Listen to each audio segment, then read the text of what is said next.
Bonjour à tous, bienvenue à Montjuïc. On est à quelques heures du début du match du Classico, la finale de cette Liga. Avec moi pour m'accompagner, Ronan. Merci d'être avec nous. Salut à tous, dédicace à ma mamie qui me regarde. C'est Ed qui fait son retour. Très heureux de faire mon retour, ça faisait longtemps. Et Manu Johnson, comment vas-tu? Salut Nourri, ça va? Merci d'être avec nous. Toujours un plaisir d'être ici. En plus, finaliste d'Europa League. On vaut rien, mais on est en finale. On va rien voir en finale. Alors évidemment, pour commencer cet avant-match, on est obligé de parler de ce qui s'est passé mardi. Ce match de fou qu'on a eu entre l'Inter et le Barça. Donnez-moi vos sentiments, donnez-moi vos mots qui définissent ce match. Je sais qu'on a deux grands fans du Barça avec nous aujourd'hui. Ça va être compliqué. Ça va être compliqué pour eux. Dévoilez-moi ce que vous avez marqué. Historique, football, mental. Manu, ça m'intéresse. Ah, ça t'intéresse? Alors, franchement, au mental, l'Inter a été mené qu'une seule fois. Ils ont su revenir. On a vu le match, ils étaient à bout de souffle. Tu avais un Thuram qui était blessé, mais qui était complètement, qui a pesé sur la défense. Il a su jouer juste, donner le bon tempo, faire jouer ses partenaires. On a vu, c'est à Serbie c'est fantastique. C'est vraiment. Son histoire est extraordinaire. Oui. Au mental, cette équipe s'est imposée au mental, alors que des Catalans qui ont cru à la dernière minute que c'était fini. Le football, il n'est pas terminé tant que l'arbitre n'a pas sifflé. Donc voilà. Ronan? C'est vrai que c'est du mental, mais c'est vrai que c'est du mental, excusez-moi, mais moi je dirais que en vrai mon mot c'est football. Pourquoi? Parce que c'est pour ce genre de match-là que j'aime le football. Il y a eu des buts, il y a eu de la qualité, il y a eu des performances individuelles incroyables, et je pense que même si mon équipe favorite a perdu mardi soir, je pense que j'ai rien à leur dire ouais, j'ai rien à leur reprocher tout simplement parce que le match a été exceptionnel de leur part comme de la part de nos adversaires, et franchement faut leur dire bravo aux deux équipes, faut leur dire bravo. C'est historique. Pour moi, historique parce que honnêtement, bon, je suis qu'en 2004, mais c'est peut-être la double confrontation, la demi-finale la plus belle que j'ai vue depuis que je suis le foot. Et je pense qu'il y a pas mal de gens qui seront d'accord pour dire ça. Je rejoins Renan, je suis très déçu que mon équipe ait perdu. Je suis triste, mais je suis très fier d'eux parce qu'ils ont fait un match de fou. Encore une fois, on est mené 2-0, mais avec ce Barça, ça ne stresse plus. Mentalement, ça a changé. C'était peut-être ce qui manquait avec Xavi, où Xavi à 2-0 aurait pris un rouge, se serait énervé. Là, à 2-0, on sait qu'on est encore vivant, qu'on peut revenir, qu'on peut gagner des matchs. Et mardi, le facteur chance qui fait que tu gagnes ces grandes compétitions, il n'a pas tourné en notre faveur, mais c'est pas grave. Juste pour ajouter un truc, franchement, on a été gâtés. Hein. Pendant ces demi-finales et quarts de finale, on a été gâtés. Il y a eu des situations improbables, il y a eu des buts, il y a eu du spectacle. Et franchement, cette année, top. Et Manu, je reste avec toi. Toi qui es un peu dépassionné par ce match-là, parce que fan d'aucune des deux équipes. On voit, tu mets mental, ça aide à parler aussi d'aspect mental. Et on voit, les supporters du Barça, des mots comme fier, on reviendra plus fort, on n'a rien à leur reprocher. Est-ce que c'est pas un peu facile comme conclusion? Alors oui, il y a de la fierté. Parce que ce match-là, je m'explique, parce que ce match-là, pour moi, ils doivent le gagner, en vrai de vrai. Les deux matchs, et surtout l'aller, ils doivent le gagner. Quand on a un mec dans la zone, j'ai dit la semaine dernière comme Yamal, qui fait un match pareil, tu gagnes pas le match, c'est chaud. C'est manquer de respect à l'Inter. Hein. Je suis désolé. Mais ils sont excellents. Ah non. Ils ont le droit, ils ont raison d'être fiers, surtout quand il a dit, quand tu sais d'où ils viennent avec Xavi, ils ont le droit d'être fiers. Est-ce que ça suffit? Maintenant, est-ce que ça suffit? Je suis désolé, ça se joue à des détails. Quand tu as Sommer, tu me parles de Yamal qui est dans la zone. Sommer, il y était, hein. Ils discutaient tous les deux dans la zone, hein. Donc, non, tu as un bloc de l'Inter qui a choisi de jouer. Tu disais que tu étais de 2004, mais ça, c'était le football de 2004, ce que l'Inter a pratiqué. Mais c'est vrai. Moi, je suis un peu plus ancien. 91. Mais moi, j'ai vu l'ancien football, le football où t'as pas besoin d'être super technique, super flamboyant. C'est un bloc. Ils jouent ensemble. Tout le monde sait ce qu'il a à faire. Tu as le neuf qui est vraiment qui campe. Il fait pression. Il sait ce qu'il a à faire. Il y a de la fierté. Moi, je suis d'accord, il y a de la fierté, mais ce serait manquer de respect à l'Inter pour dire qu'ils avaient l'occasion de gagner. Ils n'avaient pas l'occasion de gagner. Est-ce que l'Inter a été mené? Non. À chaque fois que le Barça a essayé de faire quelque chose, ils ont été contrés. Ça faisait partie du plan de jeu. Donc, dire que l'Inter, dire que le Barça pouvait gagner ce match, c'est de la facilité quand même. Et ils étaient au pied du mur, hein. En vrai, où pour moi ils ont péché, c'est à la fin du deuxième match, à la 88e minute. Au moment, je pense que dans leur tête, ils se sont dit, c'est fait. Un peu comme tout. Moi, j'ai vu Twitter avec tous les tweets des community managers de Barcelone. On y est, ouais. Ils ont dit, on y est, on est en finale et tout. Mais t'as pas le droit. Tu peux pas. Et je pense que dans la tête, il y a eu du relâchement. Où moi, je trouve que c'est facile, c'est de dire pendant le match, ah, on a été volé. Non. Non. Ah non, tu vois. On dit, oui, on n'a pas sifflé de pénalty. Oui, non, tu regardes le match. Ils ont péché. Ils ont péché à la fin du match. Pas au match aller. Au match aller, ils ne pouvaient rien faire du tout. Tu me parles de Yamal, je t'ai dit, hein, il a 17 ans, il y a des choix qu'il a fait, mais en vrai, il a tenté, il a mis. Ah non, on ne peut rien lui reprocher. On ne peut pas lui reprocher quelque chose. Hein. Les parades de Sommer, les interventions, le but à Serbie, je reviens, il n'a rien à foutre devant. En vrai, j'ai vu l'action. Au début de l'action, il y avait une attaque du Barça. Et le gars, il montait. On ne sait même pas pourquoi il monte. Ouais, on sait pas pourquoi il monte. Il est monté, il s'est retrouvé là-bas. Point. But. Voilà. Ouais, 37 ans. Il a choisi. Son histoire, il revient d'un cancer. Et on en parlera après avec Siad notamment, mais Araujo sur l'action, on en parlera après. Mais pour finir sur ce match-là, moi j'ai cru qu'au moins l'un de vous deux, bon, football, je comprends ce que je veux dire, mais j'ai cru que toi t'allais mettre regret. Plus que historique. Non, vraiment, je vais pas mettre regret parce que je vais répondre à ce que tu as dit. Tu as dit c'est un peu facile de dire que bon, on est fiers, c'est bon. Bien sûr qu'on aurait aimé aller chercher la Ligue des Champions parce que cette année, plus que tout, je pense qu'on est l'une des meilleures équipes d'Europe et que cette année, tous les astres semblaient alignés pour qu'on aille la gagner. Mais en début de saison, quand Flick arrive, tu me dis cette année le Barça, Super Coupe, Coupe d'Espagne, premier de Liga, demi-finale de LDC. Je rigole, genre, je te crois pas, parce que, comme l'a dit Manu, on n'oublie pas d'où on vient. Ça fait quoi, 6-7 ans qu'on vit l'enfer avec le Barça, enfin l'enfer. C'est vraiment, j'ai eu de la peine ces 6 dernières années, mais... Il est atteint. Mais vraiment, c'est dans ces moments-là que je te rends compte pourquoi t'aimes ton club et tout. C'était les meilleurs moments, alors que c'était les pires, footballistiquement parlant. Ouais, et ceux qui sont restés... Donc finalement, même si, sur le moment, aujourd'hui, tu te dis, fallait aller la chercher. T'étais la meilleure équipe sur le papier. Je suis très content de cette saison. Je suis très fier d'eux. C'est une équipe de fous. On a que des joueurs de 17 ans, de 18, de 20, de 22. On reviendra. Je sais qu'on reviendra. Et cette saison n'est pas finie. Hein. Le stade commence à se remplir, les amis. Hein.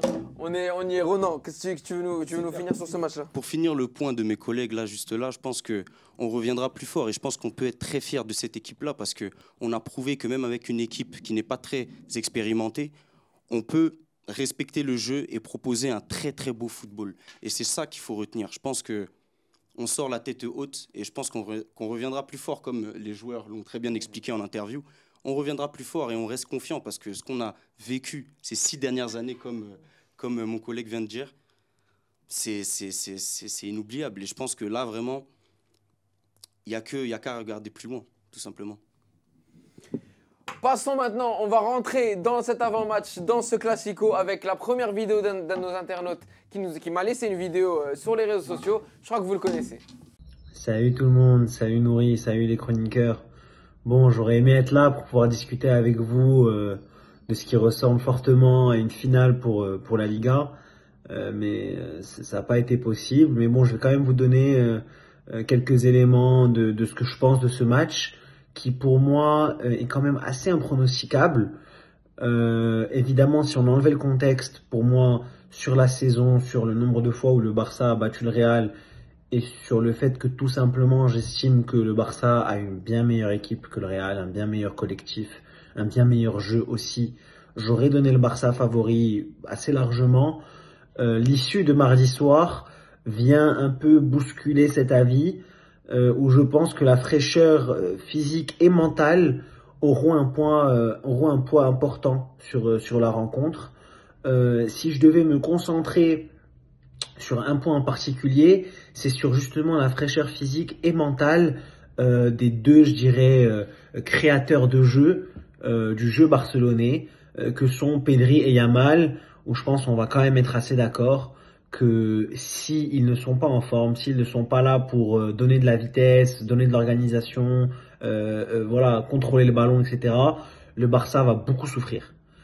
Donc je pense que, en tout cas, la réussite du Barça sur ce match dépendra beaucoup de ces deux joueurs. Alors évidemment, il y a De Jong, il y a Rafinha qui peut surgir, il y a Lewandowski, etc. Mais voilà, je pense que dans le jeu, on souffrirait moins si Pedri est en forme physiquement et mentalement, et Yamal de même. Donc du coup, voilà, c'est l'élément, je dirais, sur lequel j'ai décidé de porter l'attention sur cette petite vidéo.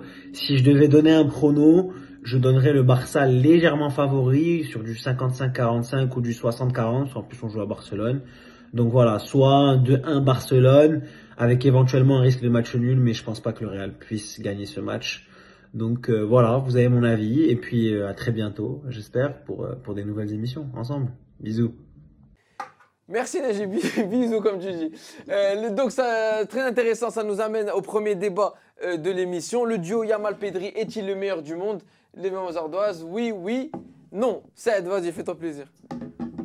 La vérité, oui, c'est pour moi le meilleur duo du monde parce que on a pour moi le meilleur joueur du monde qui est Pedri. Bon là c'est fini vu qu'on va pas aller chercher la Ligue des Champions, il va pas aller chercher son Ballon d'Or et ça me fait. Mais pour moi le joueur s'il est pas là dans tous les matchs du Barça, on n'est pas bien, ça se voit quand il est pas là, c'est Pedri. Yamal est exceptionnel, hein, je l'adore, il est vraiment trop fort. Mais le joueur du Barça, il ne doit pas rater un seul match, c'est Pedri. C'est vraiment pour moi le meilleur joueur. Et il s'entend trop bien avec Yamal. À chaque fois, ils arrivent à se trouver. Et Yamal fait sa magie. Il arrive à nous bluffer comme à chaque match. T'as des sentiments, toi, j'ai l'impression. Hein? T'as des sentiments, toi, j'ai Ah l'impression. ouais, non, mais moi, cette année de Pedri, je suis tellement content. En plus, toutes les années où il s'est blessé, là, il montre enfin son vrai potentiel. Et quel potentiel! Je suis assez bluffé et choqué par sa saison. Elle est exceptionnelle. Il est vraiment trop fort. C'est le métronome du Barça.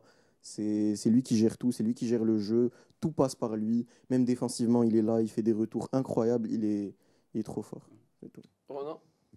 En fait, finalement, Pedri, c'est l'initiateur du jeu du Barça. En fait, c'est lui qui invente tout. Comme on peut le voir dans les matchs, c'est lui qui organise tout le jeu du Barça.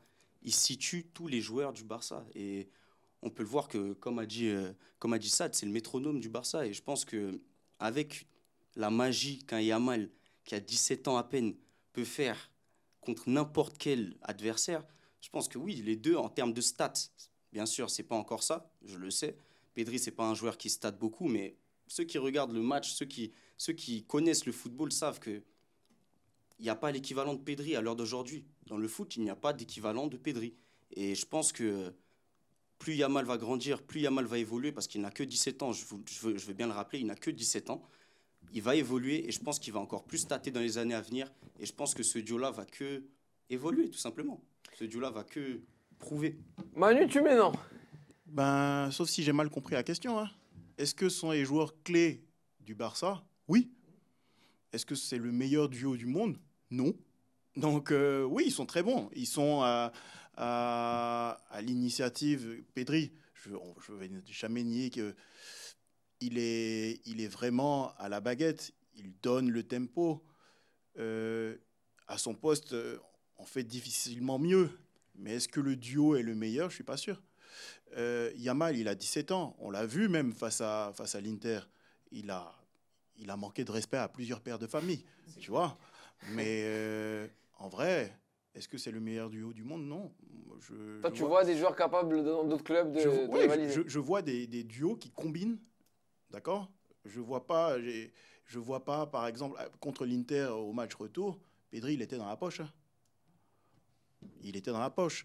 Je ne suis pas forcément d'accord avec ce que tu avances. Parce que, bon, je trouve que, bon, ce n'était pas l'un de ses meilleurs matchs. Je suis d'accord avec toi. Mais je trouve que Pedri, lorsqu'il fait des mauvais matchs, il reste quand même au-dessus de la plupart des joueurs. Non, mais j'ai pas dit le contraire. C'est quelque chose qu'il faut quand même. Non, j'ai pas dit le contraire. Je dis simplement que, effectivement, si tu me dis qu'il y a une Pedri dépendance au Barça, qu'il influence vraiment le jeu du Barça, je suis d'accord. Mais dans les combinaisons avec Yamal, je suis pas sûr qu'il y ait beaucoup d'échanges entre Yamal. Toi, c'est le terme duo, en fait. Moi, c'est le terme duo. Moi, j'insiste sur le terme duo.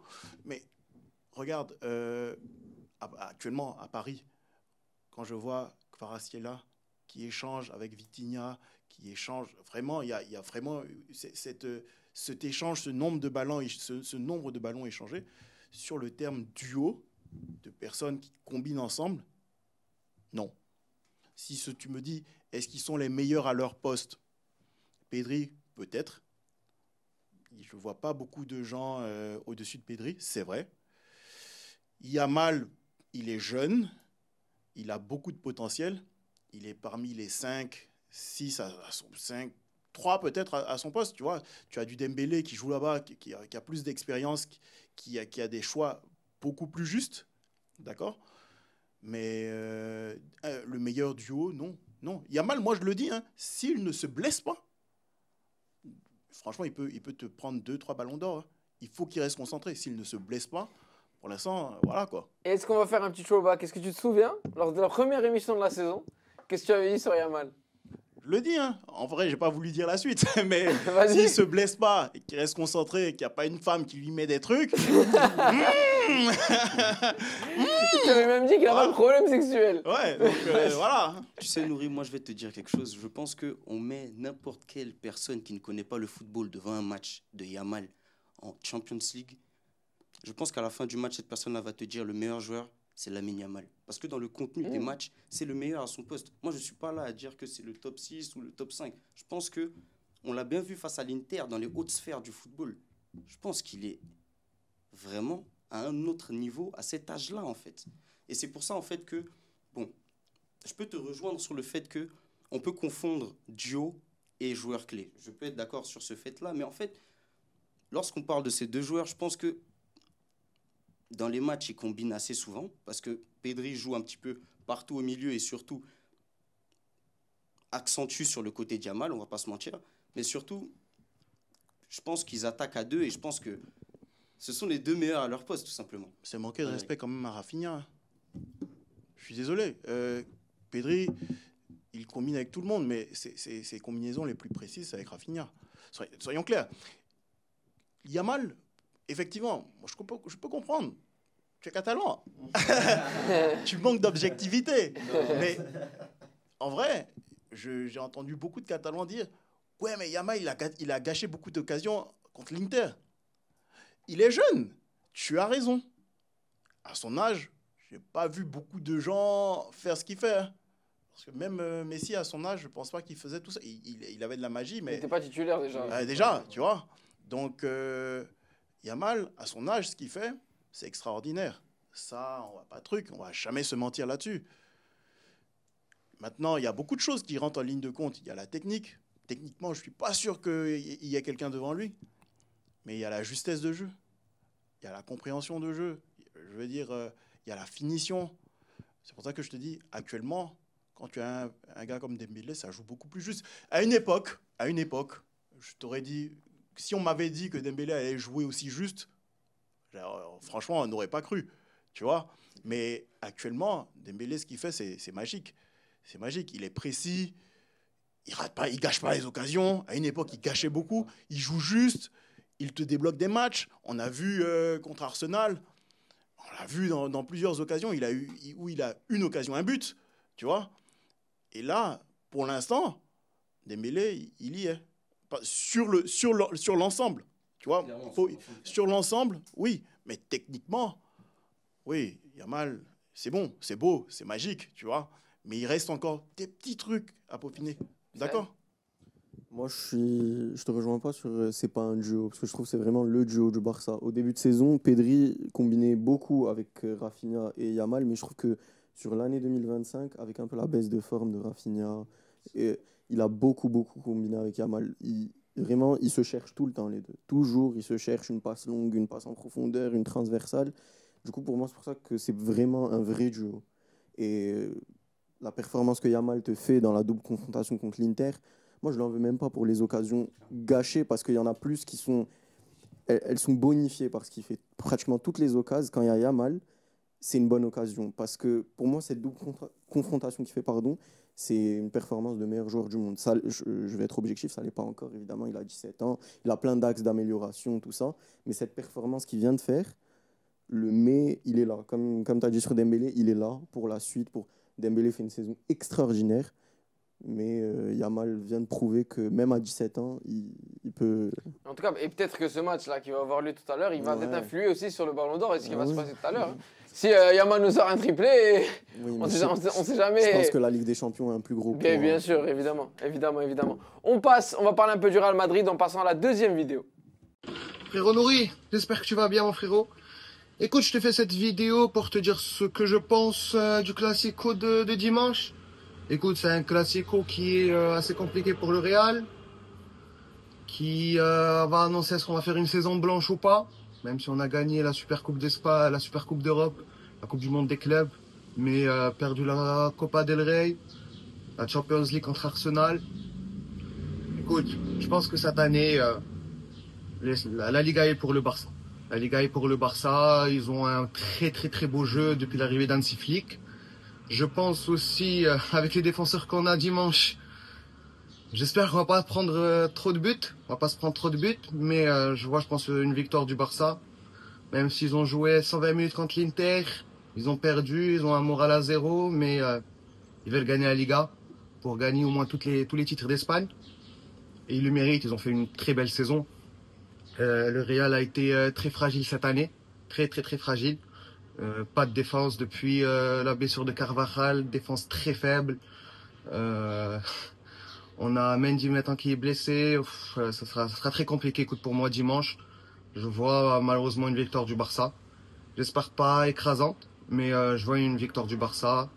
Et je pense que ça y est, à partir de là, le Barça gagnera le titre.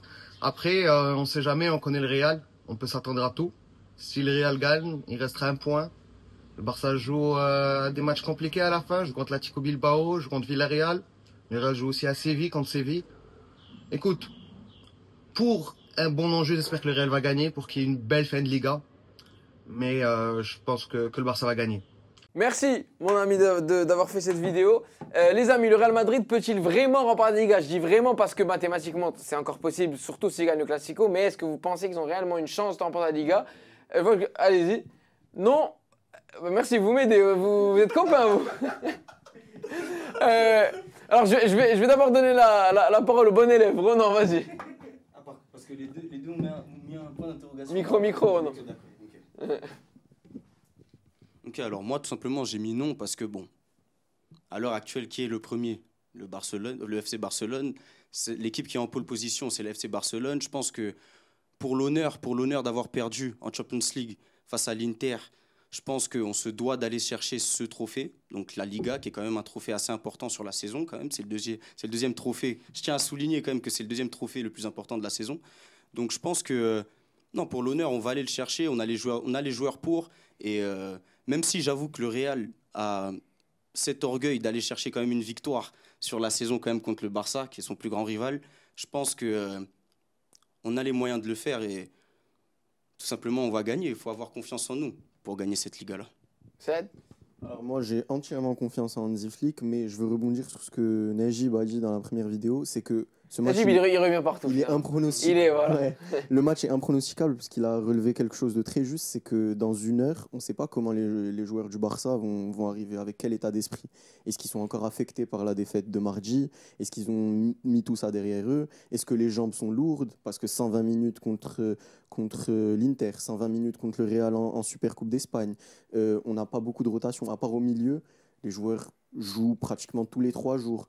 J'ai remarqué ces derniers temps que Pedri ne finissait pas les matchs. Contre l'Inter, il sort. Il était cuit.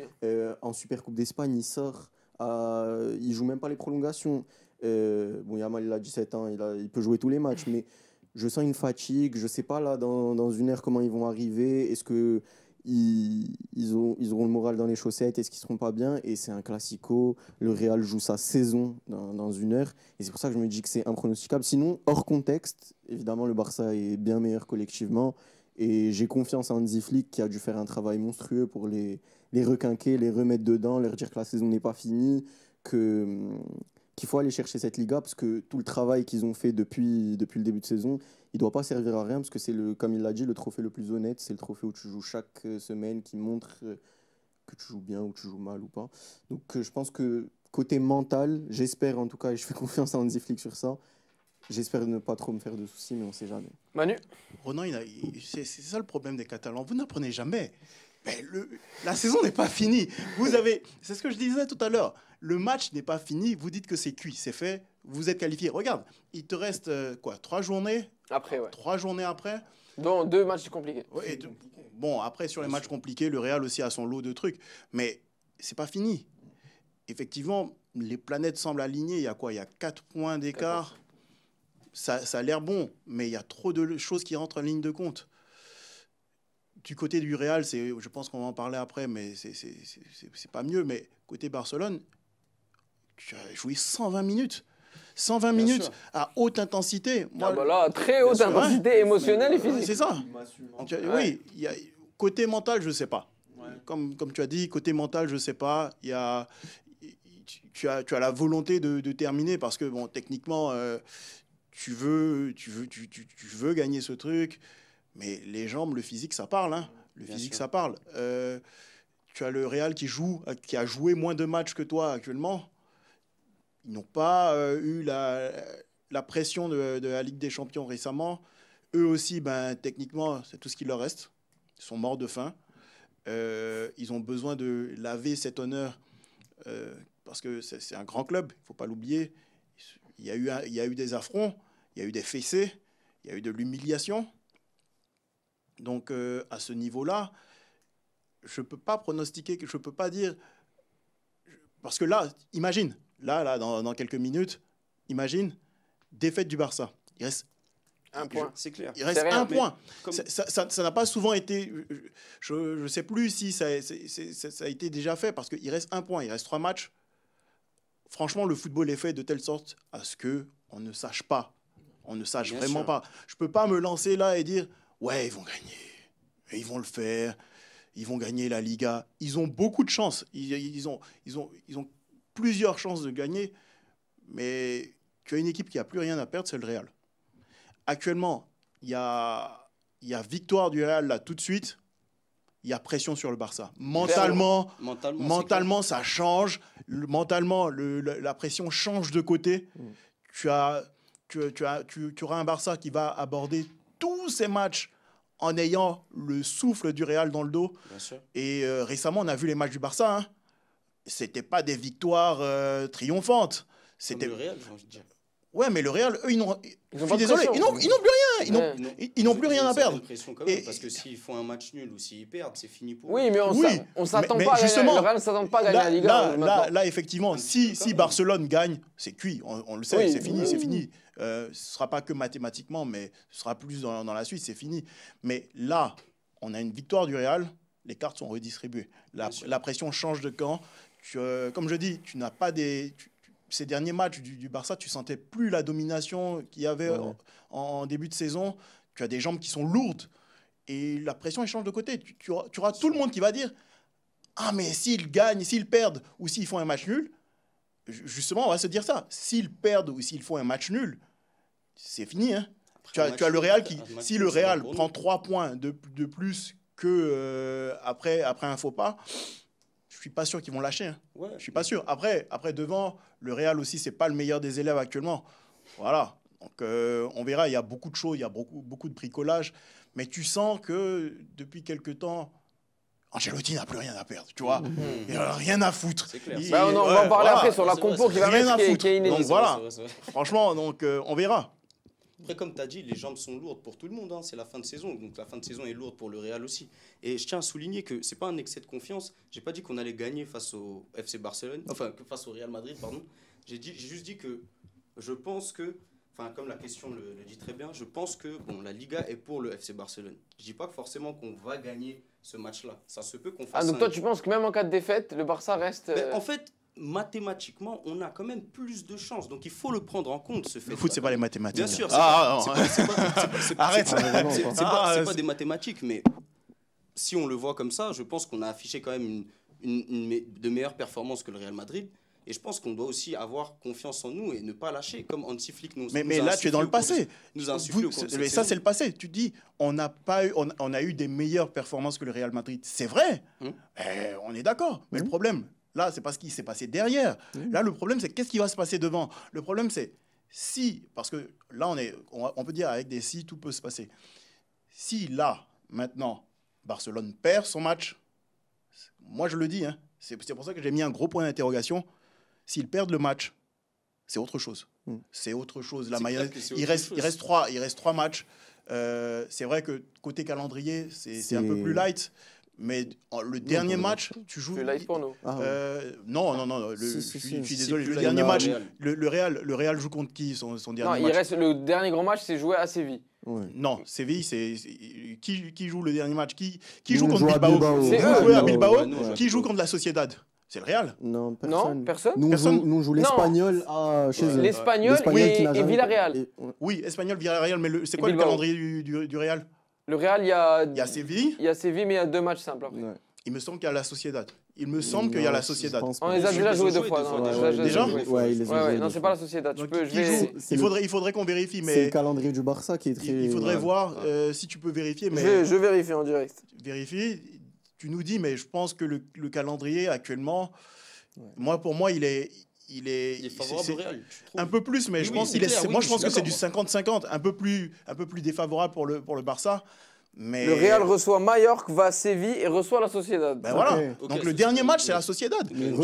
Nous, le dernier match à San Mamés. Je m'en fous. Le dernier match, c'est la Sociedad. Déplacement à l'Espagnol, accueil de Villarreal et déplacement à Bilbao. C'est ça. Donc ces 2 derniers matchs, ça va être chaud. Ouais. Ça va être chaud. Et donc, à ce moment-là, c'est pour ça que je te dis, défaite du Barça ici. Si le Real, parce que le Real aussi, de leur côté, il va falloir être constant. S'ils prennent 3 points, la pression est folle. Avec les 6, comme tu dis, on refait. Mais c'est pour ça qu'on va voir ce match. On va voir. Mais le dernier match, tu vas jouer à San Mamés. Courage. Hein. Et San Mamés qui se bat pour une place de Ligue des Champions. Je pense qu'ils sont... Côté Ligue des Champions, je pense que ça va aller. Ils sont 4e. Oui, parce qu'il y a Villarreal qui pousse.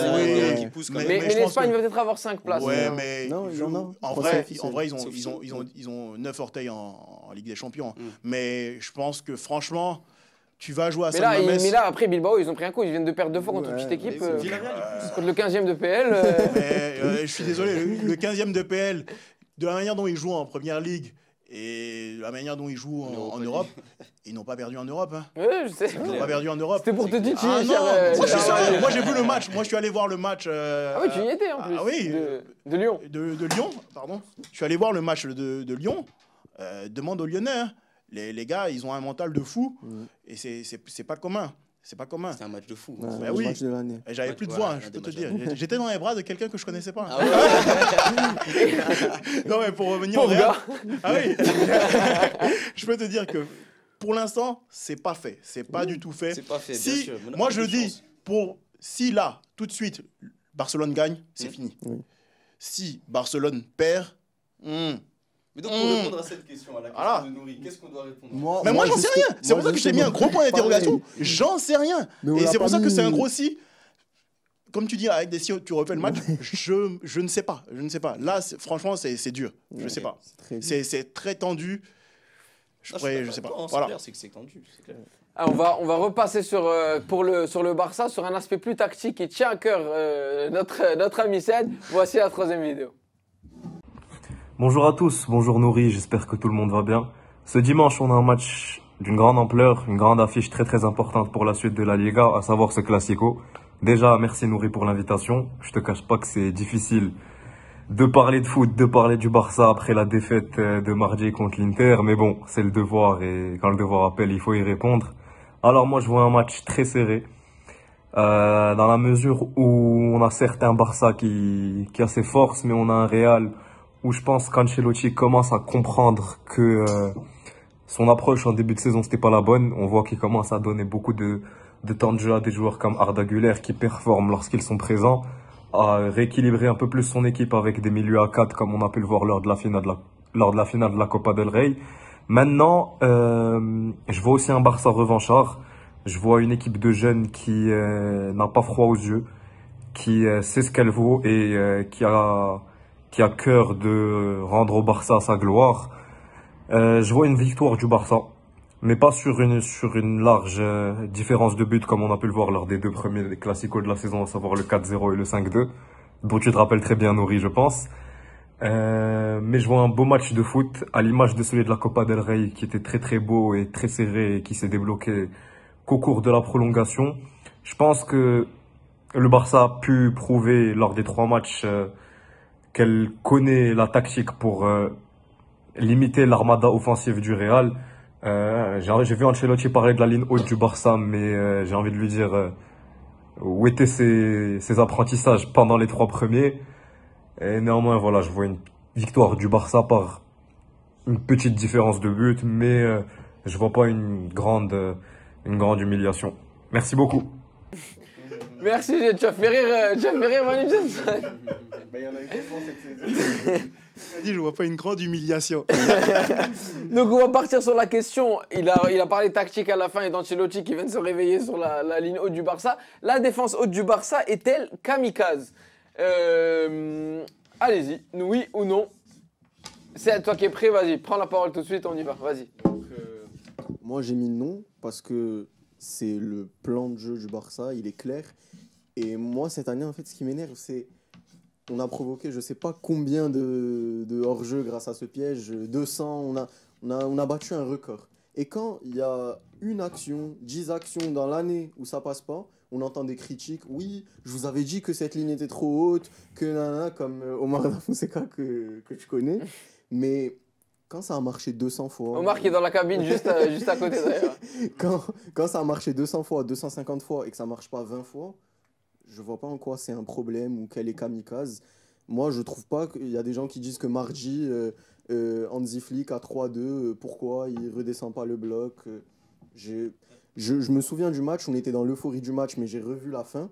De la 87e, donc le but de Rafinha, à la 93e, 14e, le but d'Acerbi, l'Inter n'a pas une seule occasion. Et c'est dû au fait que le Barça continue de défendre avec ses idées, avec une ligne haute. Et il a fallu une occasion où Gérard Martin la contre, où Dumfries la prend. On connaît la suite.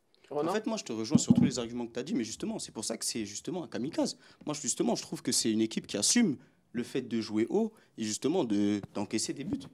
Donc, en vrai, je pense que oui, c'est assumé. Je pense que le style de jeu, quand Flick a insufflé à ses joueurs, c'est de jouer haut, c'est tout pour marquer, tout pour marquer plus que l'adversaire, tout simplement. C'est pas grave si on encaisse des buts. Nous, on va en marquer plus que l'adversaire. Donc, bon, je pense que oui, c'est kamikaze, oui. Est-ce que tu dis ça, tu dis le fait il suffit entre guillemets de marquer plus que ce qu'on encaisse. Oui, ouais. C'est pas une philosophie du Barça, ça à la base. Hein. C'est ça qui change. C'est ce que j'ai dit, c'est la philosophie d'Hansi Flick. Et c'est la philosophie à la base du Bayern Munich aussi, pour être honnête avec vous. Donc du coup, genre, je pense que c'est complètement assumé que ce soit kamikaze. Comme quoi, tous les schémas mènent à Munich, ou presque. Mais c'était un peu comme le Barça de Guardiola 2008-2012, où si le Barça en mettait 4, en mettait 5, mais en prenait 3, il y avait la victoire. Donc il faut juste mettre plus de buts que l'adversaire. Oui, c'est assumé, c'est clair, mais ça marche. La tactique marche, le piège du hors-jeu marche. Et c'est pour ça que je trouve que c'est une excellente tactique. Oh non, tu veux rebondir? Je pense que toutes les défaites qu'on a eues cette saison sont dues au fait qu'on joue haut. Donc, je pense qu'on se rejoint sur nos arguments, mais je pense qu'on... Vous n'avez pas la même interprétation. On n'a pas la même interprétation, en fait, je pense. Manu, non, mais risqué, vas-y. Ouais, c'est un petit peu un mix de vous deux. C'est une défense haute qui a son lot de bénéfices. Effectivement, pour des gars qui jouent en profondeur comme Mbappé, Vinicius, ça piège vraiment. Mais il ne faut pas oublier que je ne pense pas que contre l'Inter, ça ait autant marché que ça, le hors-jeu. Je ne pense pas qu'il y ait eu autant de hors-jeu que ça. Marcus Thuram a été pas mal hors-jeu au début, mais... Au début, mais... beaucoup d'erreurs, de perte de balles. Et les hors-jeux de Thuram, en vrai, ce n'était pas des ballons en profondeur. Hein, c'est juste qu'il revenait au petit trot, et il s'est fait piéger. Contrairement au premier match de Barcelone où on a été tous émerveillés, où tu avais Mbappé qui voulait y aller en profondeur, qui se faisait piéger. C'est ça. Lui, il a tenté, il s'est fait prendre au hors-jeu. Et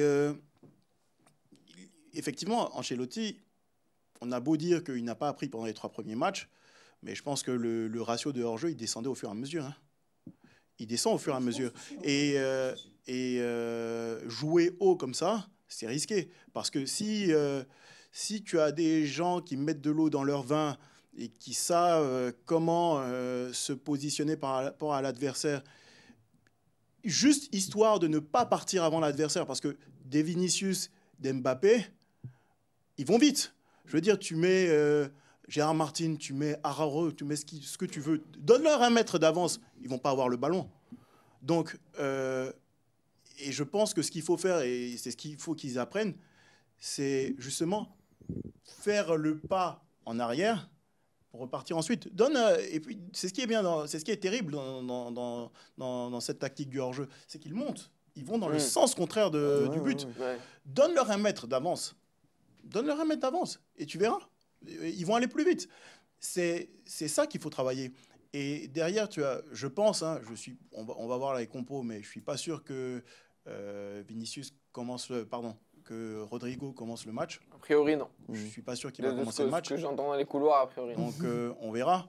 Mais tout ça, ça va changer l'aspect tactique du truc. Complètement. On sera pas, si on joue en 4-4-2, donc avec un Arda, c'est vrai qu'il sera sur le côté droit, mais bon, on sait qu'il sera dans l'axe. Ouais. Ce ne sera pas la même mayonnaise. Hein. Et donc, la défense haute, si elle ne marche pas pour piéger, ça va être, avec des avions de chasse comme ça va être difficile. Ça va être très difficile. Donc, oui, quand tu presses, quand tu es très haut, c'est vrai que tu mets la pression sur l'adversaire. Si tu rates, tu es cuit. Donc kamikaze, non. Parce que effectivement, ça met la pression sur l'adversaire à un point et il est complètement... Il n'y a pas que le hors-jeu. Hein.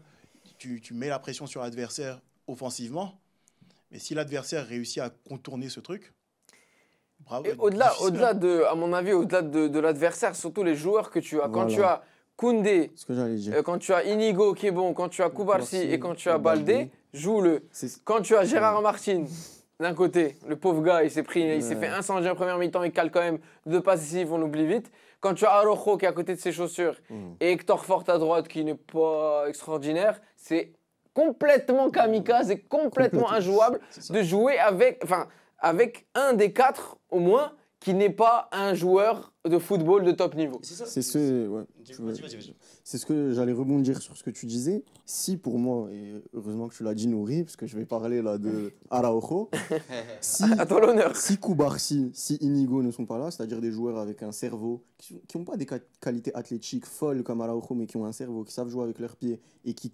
comprennent cette tactique comme personne, ce que Koubarsi fait à 17 ans, dans pour moi le poste le plus difficile dans le foot, on n'en parle pas, mais c'est aussi impressionnant que Yamal et toutes les pépites. Juste lui, il est en défense, on n'en parle pas. Inigo, l'année dernière, qui l'eût cru que la meilleure recrue entre Gundogan, Inigo, Joao Félix, Cancelo, ce soit Inigo. Mais aujourd'hui, et tous les matchs où on a perdu, où cette tactique n'a pas marché, il y avait qui? Il y avait un élément, un joueur, un facteur, il se nomme Ronald Araujo. J'ai pardonné l'année dernière, mais je pardonnerai pas. Là, t'en as gros sur la patate. Je pardonnerai pas 2 ans de suite parce que c'est un excellent défenseur. J'ai déjà entendu. Ça a été un excellent défenseur. Voilà, ça a été un excellent défenseur, mais que sur les qualités athlétiques. C'est un monstre physique. Il ne sait pas jouer avec ses pieds. Il n'a pas encore compris. Il commence, mais il n'a pas encore compris la tactique du hors-jeu. C'est un joueur pour moi qui n'a pas de cerveau. C'est-à-dire que ce que Enrique... Je te mets dans une pièce à Araujo. Courage, Courage, il y a un truc que Enrique a dit quand le PSG nous élimine, qui prend le rouge contre Barcola, et si tu revois le match, vous allez très bien le voir, sur des images arrêtées où le Barça a la Sur balle. les relances. Il a dit à tous les joueurs du PSG Pressez-le. de presser tous les joueurs du Barça à part un, pour qu'il ait la balle. Qui? Araujo. Qui a fait la faute sur la passe qui est ratée? Araujo, qui ensuite... Un joueur n'a pas été pressé. Il a joué il a pressé tout le monde. Il a empêché Koubarsi de relancer parce qu'il connaît la qualité de relance de Koubarsi. Il a empêché le Gundogan de redescendre. Tous les joueurs étaient pris à part un, c'était Araujo, et ça s'est avéré payant parce que perte de balle d'Araujo, carton rouge d'Araujo. Et pour moi, ça c'est trop. C'est pas possible. Manu, tu es d'accord avec cette appréciation? Oui, franchement, c'est ce qui est difficile dans ce genre de jeu. C'est pour ça que je dis kamikaze, non, mais risqué. Parce que si tu en as un qui ne suit pas la ligne, tu te prends deux avions de chasse derrière. Mais on remarque de plus en plus qu'il n'y a pas simplement que la vitesse chez le Real. Ça a changé un petit peu. on oublie un petit peu Bellingham dans ce genre de choses, mais ce sont des gars qui vont presser, qui vont se débrouiller pour faire reculer ce bloc. On a l'impression que le bloc sera toujours là, mais ils vont reculer à un moment. Et quand tu vas reculer, le Real, c'est ça les grandes équipes. On a l'impression que le Real, c'est une équipe de Ligue 2. Non. C'est vrai que ces temps-ci se sont fait un peu fouetter, mais si tu es deuxième de Liga, c'est pas pour rien. Donc non, ils ont des professionnels, ils ont des joueurs de classe mondiale, et ce genre de joueurs, à un moment, si tu leur donnes une occasion, ça peut être une occasion à un but. Et si c'est une occasion à un but, ça peut être difficile. Après, on parle très peu, on a beaucoup parlé de la défense du Barça, mais la défense du Real, c'est un peu catastrophique. On va en parler tout à l'heure. Mais donc en fait, pour répondre à cette question, est-ce que c'est kamikaze? Oui, mais il faut les bons joueurs. Sauf si, avec beaucoup de... peut-être que, voilà. Moi, je dirais oui. Hein, dans certains points. Avec n'importe quel défenseur, c'est toujours le même style de jeu. Ronan, merci d'avoir été avec nous. Tu vas rejoindre le bord terrain. Tu vas nous faire vivre le match de l'intérieur. Et on passe, nous, à la 4e vidéo. On va parler d'Arda Güler. Salut à tous, salut Nouri. Écoute, je pense qu'il y a plusieurs points qu'il faut prendre en compte, qu'il faut prendre en considération pour justement aborder ce classico tant attendu. Pour moi, le plus important, c'est sans nul doute l'aspect mental du FC Barcelone, parce que on l'a vu tout au long de cette saison. Le Barcelone est quand même une équipe, j'ai envie de dire, qui fait plus peur, une équipe dont le projet est plus cohérent dans le jeu que le Real Madrid. Et on l'a vu, que ce soit sur les confrontations directes ou tout simplement dans le niveau de jeu affiché tout le long de la saison. Et donc pour moi, il n'y a aucun doute que le FC Barcelone est une meilleure équipe que le Real Madrid, en tout cas cette saison. Et donc pour moi, le véritable enjeu de ce match, ce sera un enjeu mental, parce que je pense que la défaite contre l'Inter a peut-être asséné un coup mental très difficile, un coup dur mentalement à cette jeune équipe du FC Barcelone. Et donc pour moi, tout l'enjeu sera de savoir si ce collectif sera capable de justement dépasser cette difficulté et jouer à leur niveau durant ce match.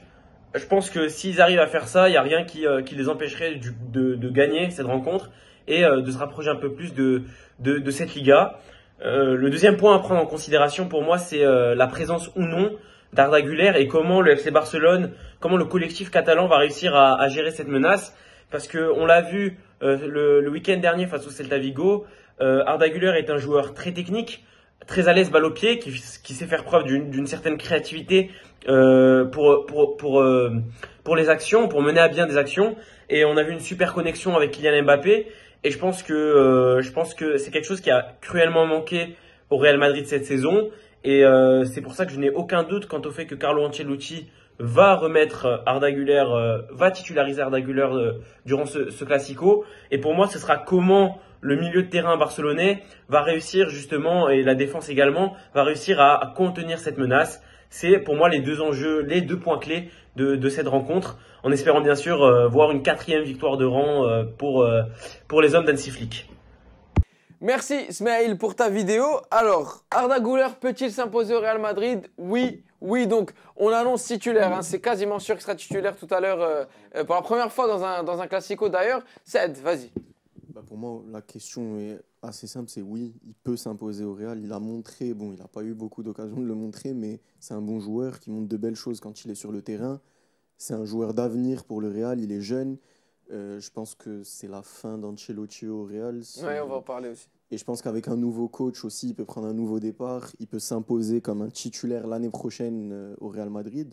Et oui, pour moi, il a clairement les clés. On ne sait pas encore, on attend encore les compos pour le match tout à l'heure, mais... Qui tarde à sortir aujourd'hui. S'il fait un gros match dans un classico, son premier où il est titulaire... ça peut être l'élément déclencheur. Ça peut être un élément clé pour lui. Manu? Normalement, non. Normalement, oui, il devrait s'imposer. Effectivement, vu ses dernières performances, ça s'est plutôt bien passé. Je le disais tout à l'heure, hein, Ancelotti, actuellement, il n'a plus rien à perdre. Le mettre, ce serait un risque à cause de son âge. Mais en vrai, vu tout ce qui s'est passé avec Rodrigo, mieux vaut le mettre. Mieux vaut donner de la technique à ce milieu de terrain. Mieux vaut permettre d'avoir du jeu à Madrid. Et normalement, tu l'as dit, hein, si tu sors une belle prestation là, ton avenir est scellé. Voilà. Par contre, je ne sais pas si on parle de Xabi Alonso, ce qui doit arriver. Il a annoncé vendredi son départ du Bayer Leverkusen. C'est ça. Et donc, s'il vient, et il y a des rumeurs qui disent qu'il veut venir avec Wirtz, si Wirtz arrive... donnerait sa préférence au Bayern Munich. Oui, mais s'il vient avec Wirtz, je ne sais pas ce que ça va donner. Au milieu, ça va faire quand même une sacrée bataille. Ça veut dire que tu aurais Bellingham au milieu, tu aurais Arda, tu aurais Wirtz. Je te dis que ça me donne le même problème que Mbappé qui est arrivé. Et donc, ça va provoquer un petit déséquilibre. Donc, je ne sais pas si dans ce genre de schéma, qui aura la palme, tu vois. Mais bon, à l'heure actuelle, avec la situation actuelle, oui, la situation actuelle, il est là. Et là, il devrait au moins, enfin peut-être pas tactiquement, mais numériquement au moins, prendre la place de Rodrigo, qui est en train de perdre sa place au Real Madrid, et même on annonce même qu'il serait sur le départ. Qu'est-ce que vous pensez d'un départ de Rodrigo? Ben moi justement, ce que j'allais dire, si par exemple Xabi Alonso ramène dans ses valises Wirtz, je pense pas que ce soit un problème pour Arda Güler. Bien sûr, t'as Wirtz, t'as Bellingham, c'est une concurrence monstre, mais c'est deux joueurs qui sont principalement bons dans l'axe. C'est des joueurs, quand tu les mets sur un côté... C'est Bellingham, quand on le met sur un côté cette année avec le Real, c'est pour les efforts défensifs, pour le travail qu'il va faire. Wirtz, il est très très bon en 10. Arda Güler peut jouer à gauche, peut jouer au milieu, peut jouer à droite. Donc moi je pense en plus avec un probable départ cet été de Rodrigo, que la place de milieu droit, en plus si le Real fait un gros transfert comme Wirtz qui va coûter très cher, et on parlait cette année des problèmes de création au milieu du Real, parce qu'ils n'ont plus de milieu créatif, ils n'ont pas remplacé Kroos, Modric est sur la fin.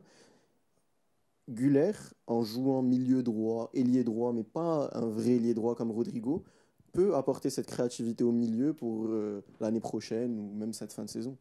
Bon, après, mieux vaut avoir plus de joueurs qu'autre chose, mais en vrai, tu me dis, tu as dit un truc, il va jouer à droite, mais c'est plus un joueur d'axe. Moi, j'ai peur qu'il se marche sur les pieds. On a vu avec, c'est pour ça que je dis, on l'a vu avec Vinicius et Mbappé. Oui, Mbappé peut jouer dans l'axe, mais on a vu qu'ils se sont marchés sur les pieds tout le temps. Donc, c'est pour ça que je dis, est-ce que dans le schéma actuel, tu ramènes Wirtz, est-ce que Arda est titulaire indiscutable? Je ne sais pas. Donc, on va voir, parce que tu auras déjà Bellingham, lui, sera indiscutable au milieu. Tu vas lui rajouter, donc tu mettrais Wirtz, Arda et sûrement Valverde au milieu pour bétonner. Je sais pas. C'est mieux vaut avoir effectivement plusieurs créateurs, plusieurs joueurs qu'autre chose. En tout cas, dans un milieu à 4, ça peut passer. Mais moi, je sais que en regardant le système d'Ancelotti, quand il était au Milan, et quand il jouait à 4 au milieu, effectivement, tu avais un créateur qui avait le libre choix de jeu, c'était Pirlo. Mais à côté, tu avais effectivement des gars qui étaient là pour le protéger. Tu avais des milieux qui se battaient pour lui. Après, tu me diras aussi, à Milan, tu avais Pirlo, mais tu avais Seedorf. Bon, on va voir en tout cas. On va voir. Mais ce serait bien d'avoir les deux dans l'équipe. Mieux vaut avoir beaucoup que pas assez. Et par rapport au départ de Rodrigo, ça semble inévitable. Finalement, je pense que l'erreur du début de saison a été... Pour moi, l'erreur, ça n'a pas été de faire jouer Mbappé 9, ça a été de jouer avec les 4 devant. On aurait dû rester en 4-4-2, comme ça a été fait l'année dernière, où on gagne. Voilà. Avec Bellingham en 10 qui se projetait et qui marquait énormément de buts, il fallait peut-être rester comme ça. C'est facile à dire après coup, mais je pense Ancelotti n'a même pas eu le choix. Il était obligé de faire jouer les 4. Donc ça a peut-être coûté sa place au Real Madrid à Rodrigo. On passe à la prochaine vidéo. Manu, regarde, je crois que tu connais. Oui, salut à toute la famille, c'est plus que du sport. Alors moi je voulais faire un focus sur 2 éléments barcelonais, un élément côté Real. D'abord côté Barça, Chesney qui a été énorme tout au long de la saison, qui a permis de sauver plusieurs points au Barça face au Real tout au long du parcours européen face à l'Atlético. Il fait des parades miraculeuses et là qui sort 2 matchs mitigés sur la double confrontation face à l'Inter avec 7 buts encaissés. sur 10 tirs, c'est mitigé. Le retour de Ter Stegen est là. Alors faut-il titulariser Ter Stegen ou Chesney? On sait qu'Hansi Flick a dit qu'il mettrait Chesney. Maintenant, moi je me demande est-ce qu'il ne faudrait pas remettre Ter Stegen et repartir de l'avant avec Chesney, lui remercier, lui dire merci beaucoup et continuer avec Ter Stegen sur cette fin de saison qui s'annonce très compliquée en championnat parce que pour moi le Real Madrid va s'imposer à Montjuïc dimanche. Merci Aymen. Manu, tu retrouves quelqu'un que tu connais. Alors dis-nous, Ter Stegen doit-il reprendre sa place? Je vois il a la bourre, alors Saïd, vas-y. Non, vas-y. Alors j'ai mis non, parce que la question c'est doit-il, pas va-t-il. Va-t-il reprendre sa place? Ah, est-ce que pour toi, Ter Stegen mérite d'être titulaire tout à l'heure? Non. Ter Stegen n'a plus été à son meilleur niveau depuis bien longtemps. Pour moi, depuis 2019, l'année où lui et Messi portent le Barça à eux seuls, pardon. L'année où on gagne le titre avec Xavi, pour moi, il faut plus remercier la défense l'année des 1-0. que Ter Stegen. Ter Stegen, depuis 2015, l'année où il alterne avec Bravo en Ligue des Champions, il n'a aucun match référence en Ligue des Champions, en Europe. On a vu là son retour contre Valladolid. Je veux bien que la frappe est contrée. Elle est contrée, la frappe. Mais il fait un truc bizarre. C'est quoi? Et toujours, il fait ça. Quand il y a un tir au premier poteau en l'air comme ça, il met sa main comme ça, il s'accroupit comme s'il avait peur. Il sort pas. Sur ses sorties, il est hyper hésitant. Alors qu'un Peña ou un Chesney, ils n'ont pas eu peur. Il sort même un peu trop. Peña aussi a été fabuleux quand il jouait. Chesney aussi, parce que le piège Giorgio, on en a parlé tout à l'heure, c'est risqué. Des fois, il y a des ballons qui viennent et le gardien doit sortir. Ter Stegen, c'est je sors pas, il hésite. Donc pour moi, doit-il reprendre sa place? Non. Mais va-t-il la reprendre? Je pense que oui. Parce que la double confrontation là, de Chesney n'est pas folle là, contre l'Inter. Et que cet été, il y a des besoins au Barça. Plus en attaque, un latéral que le gardien. Donc je pense que l'année prochaine, Hansi Flick va redonner la place à Ter Stegen parce que son statut, il est capitaine, il est là au Barça depuis très longtemps. Donc je pense qu'il va reprendre. Bon, moi je dis oui. Moi je dis oui, mais après, tu as plus d'expérience que moi côté Barça. Mais oui, pourquoi? Parce que justement, Chesney, pour moi, il n'est pas très franc du collier. C'est vrai qu'actuellement, on rappelle que Ter Stegen a eu plusieurs moments d'égarement, c'est vrai. Mais Chesney n'est pas forcément l'homme le plus sûr, on l'a vu.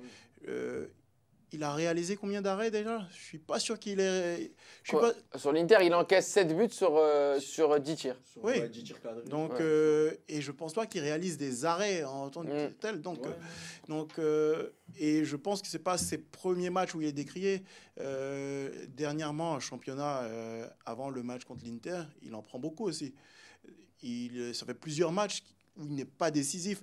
Ça fait plusieurs matchs. La finale de Copa. Oui, ça fait plusieurs matchs où c'est l'attaque de Barcelone qui sauve les meubles.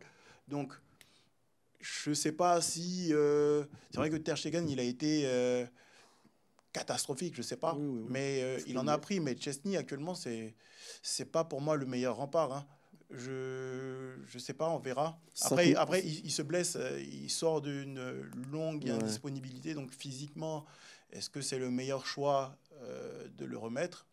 Je ne sais pas. Pour moi, peut-être reprendre... Moi, je me dis, peut-être un nouveau gardien, ce serait pas mal.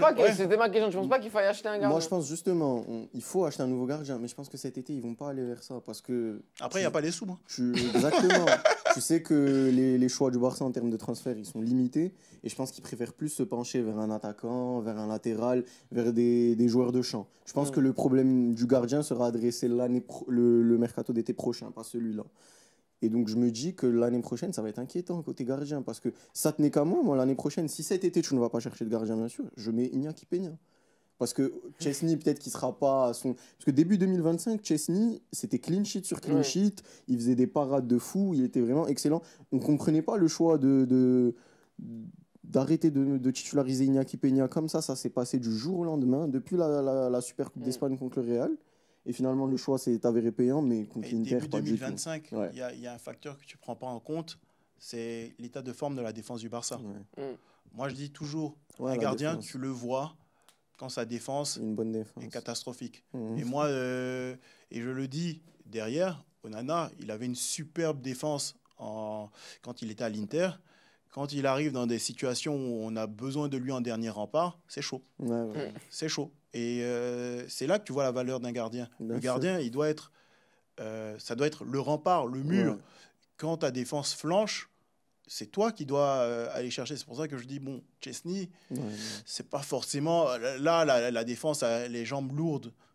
Il y a eu des blessures. Il y a eu des blessures. Il a montré ses faiblesses. Normalement, là, tu dois être le dernier rempart. Donc, est-ce que entre lui et Ter Stegen, je ne sais pas, qui est la peste, qui est le choléra, on n'en sait rien, mais peut-être un autre gardien. Après, est-ce que Peña a l'expérience nécessaire? Parce que Chesney, c'est de l'expérience aussi. Est-ce qu'il a l'expérience nécessaire? Je ne sais pas.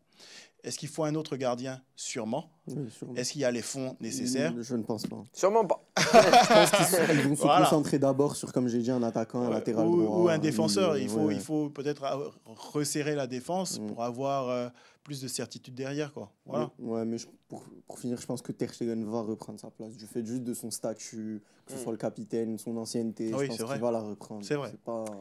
Alors que on voit, le stade commence à se remplir. On n'est plus qu'à quelques minutes maintenant, quelques dizaines de minutes du coup d'envoi. On passe à l'avant-dernière vidéo. Salut Nouri. Bah écoute, tu m'obliges à faire la vidéo après cette défaite du FC Barcelone. Tu sais très bien que je suis un grand fan du Barça, mais bon, je le fais pour toi. Je le fais juste parce que c'est toi. Je vais parler du Real Madrid. Donc pour moi, le Real Madrid aujourd'hui n'a pas fait une mauvaise saison. On s'est trop habitué à ce que le Real soit au top du top, gagne la Champions League, gagne au moins un titre en Espagne, que ce soit la Liga ou la Copa del Rey. C'est pas parce qu'ils ont été éliminés par Arsenal que c'est une mauvaise saison. Oui, c'est une mauvaise saison par rapport à toutes les dernières saisons, ces dernières années où ils gagnent la Champions League. Mais pour moi, c'est pas une mauvaise saison. Ils sont deuxième de Liga, à quelques points du Barça, à 4 points, je pense. Ils sont pas loin derrière nous. Il y a un Classico qui se joue ce dimanche. Pour moi, au niveau de ce Classico, ils ont toutes leurs chances. On est fatigué. On vient de jouer un match. On vient de jouer quand même un match avec 30 minutes en plus de prolongation. Sous haute intensité. Ils ont eu un jour de repos. C'est pas une excuse. Je dis pas ça parce que je suis supporter et dans le cas où on perd, je me justifie pas du tout. Je dis que le Real a toutes ses chances de gagner. En tant que supporter du Barça. Pourquoi? Parce que, de 1, ils ont rien à perdre. Ils sont derrière dans tous les cas. Si le Barça gagne tous leurs matchs, ben on gagne la Liga. Le destin de la Liga est entre les mains du Barça. Le Real n'a rien à perdre. Le Real va faire son maximum, donc elle n'a rien à perdre. Et je pense que c'est là où elle devient dangereuse. C'est là où cette équipe devient dangereuse. Et surtout qu'ils n'ont gagné aucun Classico cette année, ne serait-ce que par fierté. Ils vont vraiment redoubler d'efforts. Donc pour moi, le Classico de dimanche est pour le Real Madrid. Merci pour ta vidéo. Alors les amis, cette question, la saison du Real Madrid est-elle vraiment ratée? Non pour Mike Johnson, ça dépend. Pour Said, Manu, vas-y. Étant donné que la Liga n'est pas terminée, oui. Elle se joue sous nos yeux. Non. Non, elle n'est pas vraiment ratée. Elle est par rapport à d'habitude. À d'habitude, oui. On voit qu'il y a eu des problèmes de performance, il y a eu des problèmes défensifs. Mais voilà, on le dit, hein, ils finissent deuxième quand même. Bon, en tout cas, ils sont deuxième actuellement, à 4 points du Barça. Peut-être un seul tout à l'heure. Au point où on se pose la question, tout à l'heure, on a posé la question, est-ce que Barcelone va finir champion? On ne sait pas. Et au point, quand on arrive à se poser des questions comme ça, c'est que la saison n'est pas forcément mauvaise. Défensivement, ils ont été catastrophiques. Il y a plusieurs aspects du jeu où on pouvait corriger. Ils ont été complètement catastrophiques en défense. Après, je le dis souvent, quand tu as énormément de blessés comme ils l'ont eu cette année, où tu fais jouer des gens qui ne sont pas forcément expérimentés, où tu es réduit à compter sur Ceballos quand même. Je veux dire, l'année dernière, je pense que vous vouliez vendre Ceballos. Ouais. Donc quand tu en arrives à compter sur Ceballos, je veux dire, ça veut dire que quelque part, tu es vraiment au pied du mur, quoi. Et c'est pour ça que cracher sur Ancelotti comme ça, pour moi, c'est un peu dur parce qu'il a dû bricoler. Le gars, il a bricolé il est deuxième actuellement avec une défense qui est catastrophique. Il y a eu des tas de blessés. Il a fait jouer des jeunes qui sont pas forcément les plus expérimentés. Et là, il a la possibilité encore de gagner la Liga. Donc non, par rapport aux anciennes saisons, oui, mais actuellement, dans la globalité de la Liga, non. Ced. Je suis assez d'accord avec Manu. cette question, il y a plusieurs facteurs qui entrent en jeu. Au vu des attentes, au vu des performances, de l'aspect de jeu, évidemment que la saison pour moi est ratée parce que au début de saison, on ne s'attendait pas à ce que le Real puisse finir avec potentiellement 0 titre. Mais tout à l'heure, dans quoi, 1h15, 1h30, si le Real gagne, ça relance tout. Ils peuvent sauver leur saison avec cette Liga.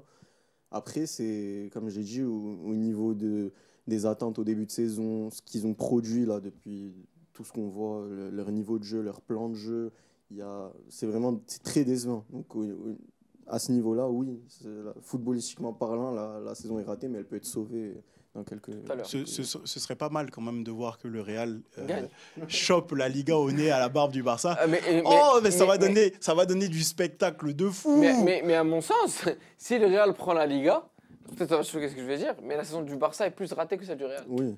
Complètement. Ah oui. Complètement, parce que ce serait une déflagration de ne pas prendre la Liga pour le Barça. En tout cas, il y aura de la vanne. Il y aura de la vanne. Oh là là, il y aura de la vanne. Emmanuel Johnson n'est pas avare de vannes sur certains groupes WhatsApp.